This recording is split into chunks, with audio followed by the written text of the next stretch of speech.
may mga bisita po tayo, mga lakwatsera ng Lingap, Kabarangay. Ay, tayo akit po. Nakakapagod ang makita sa taas. Ayan, kita nyo naman po ang mga lakwatsero team. Ayan, pumasok na sa ilalim. Ano po ba yung naisipan nyo at kayo pumasok sa ilalim? Kasi mainit po sa labas, kaya nagsilong kami dito. Wow! Presko! Presko. Ano masasabi nyo dyan sa ilalim? Presko rito, mahangin. O, Sir Jess, ba't di ka magkasya? Ba't di ka pumasok? Ano, no? Usugit yan. Busog. Don't you think that I say la vie? Easy come and easy go.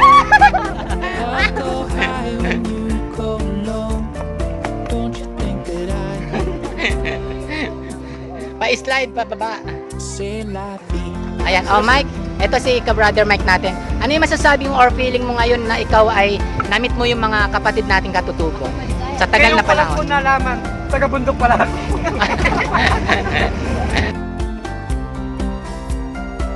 And I don't wanna be out of sight. So you're going to Europe? We're We're going to Canada! Yes, dito pala ang daanan ng papunta ng Europe and Canada.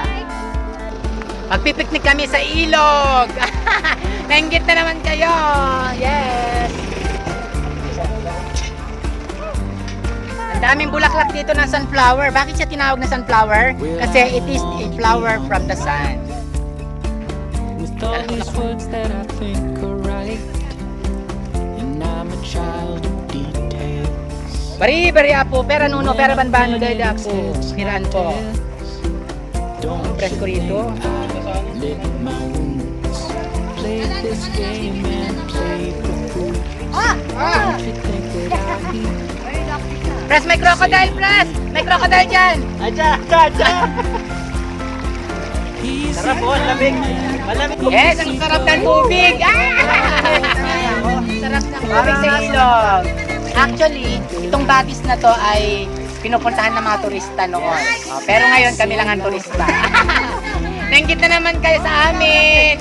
Sarap po, lamig. Yes, ang lamig.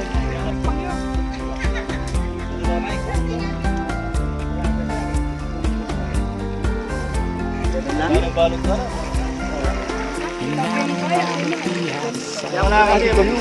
Atong Limang manok, hulo ka nung apo. 20. Wala ka nung 5, 20 ka nung. Kaya ka palang kagilima.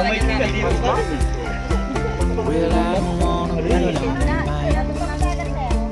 With all these words that I think are right. And I'm a child of Nakakonde lang. when I pin it, it's head. Sir Mike, kumusta naman ang ating outreach program kanina? Ayos lang, success. Yes, kahit pagod. Masaya mga tao. Don't you think that I Okay, so ang tawag po natin sa isda na ito ay hito. Bakit hito? Hito na yung isda. Ito na. Itong hito po, wala siyang kaliskis. Yan. Paborito ni Jess yan. Paborito po ni Mang Jess. Hito, walang kaliskis. Kaya walang kaliskis para madulas. Yan, sa mga mahilig po madulas na isda, kumain lang ng hito. Yan, so ongoing po ang meeting ng Lingap Kabarangay Team after po ng aming relief operation and feeding po sa ating mga katutunan. Ayan. So, nagmi-meeting na naman po, planning for the next activity, and siyempre para sa aming party-party relaxation. Ayan, yung mga walang magawa dyan, punta lamang po dito sa Malibi Spring, ayan, or Malibi River. Alam nyo po ba, itong Malibi River ay nanggagaling po doon mula doon sa Sitio Bunga. Yan. Malibi River. Bakit siya tinawag na Malibi River? Kasi every time na magkakaroon po ng konting ulan, kahit mga patak lang, bigla na lang po siyang dumadami or lumalaki yung tubig. Kasi nga, Malibi. In Kabangpangan term, Malibi means Mali. Ayun. Kayo nang bahala. Yan po ang Malibi River. Ayan. Siyempre, papunta yan sa main river po natin sa Bueno. say la